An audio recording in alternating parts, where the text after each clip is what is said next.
Halo teman-teman, di sini saya akan menjelaskan struktur dan fungsi sel dan jaringan. Anatomi fisiologi dasar. Anatomi mempelajari struktur atau bagian tubuh, sedangkan fisiologi membahas tentang fungsi atau kinerja bagian tubuh dalam keadaan normal.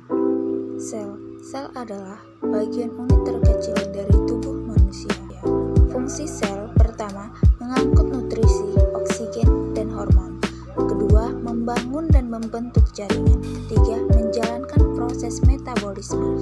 Keempat, melawan proses ekskresi. Bagian-bagian sel.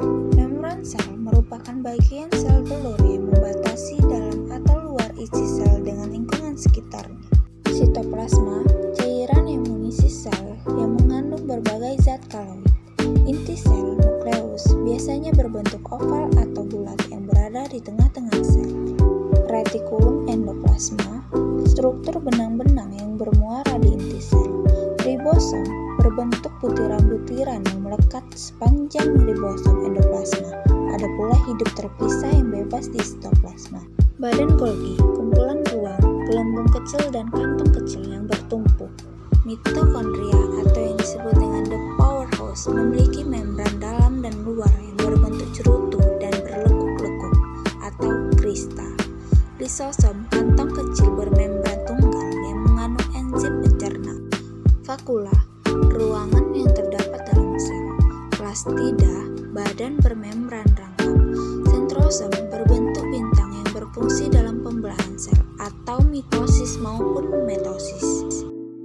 Jaringan epitelium.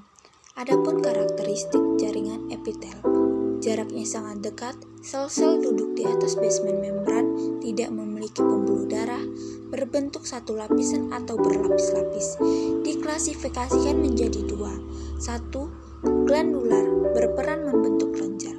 Kedua, covering and lining, lapisan terluar dari kulit dan lapisan terdalam rongga tubuh. Fungsi jaringan epitel. Pertama, proteksi yang melindungi jaringan dari luar tubuh. Kedua, sekresi dan aborsi, dapat mencerna makanan dan nutrisi. Ketiga, sensorik yang dapat mendeteksi rasa makanan yang masuk. Jaringan ikat. Ciri-ciri jaringan ikat. Terdapat jarak antar sel, tersusun lebih banyak metrik ekstraseluler dan jumlah sel sedikit. Memiliki pembuluh darah kecuali tulang rawan dan berasal dari mesenkim. Mesenkim terdapat jaringan embrionik. Embrionik terbagi menjadi tiga, yaitu ektoderm atau bagian atas, mesoderm bagian tengah, dan endoderm bagian bawah. Jaringan otot. Jaringan otot adalah alat gerak aktif dan dapat ditemukan di anggota tubuh baik luar maupun dalam. Terdiri atas myofibril, serabut pada jaringan otot, sarkolema, selaput pembungkus sel otot, sarkoplasma, cairan pengisi sel otot. Berdasarkan cara kerjanya, otot dibagi menjadi tiga, yaitu otot lurik, sel-selnya bergaris, otot polos, sel-selnya gelondong, otot jantung, sel-selnya bercabang.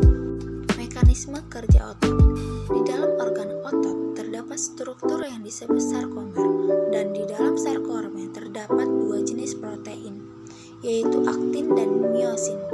Aktin dan miosin adalah filamen protein yang ditemukan di dalam sel otot, dan aktin diketahui membentuk pita tipis pada myofibril, sedangkan miosin diketahui membentuk pita tebal pada myofibril. Proses kontraksi kerja otot. Jika ATP menempel ke miosin, maka miosin lepas dari aktin. Jika miosin penuh energi, miosin maju, maka miosin nempel ke aktin. Jika fosfat lepas, energi miosin lepas, miosin dorong aktin ke belakang. Dan yang terakhir, ADP lepas, maka miosin kembali 100% ke semula. Inilah akhir presentasi saya. Sekian, terima kasih.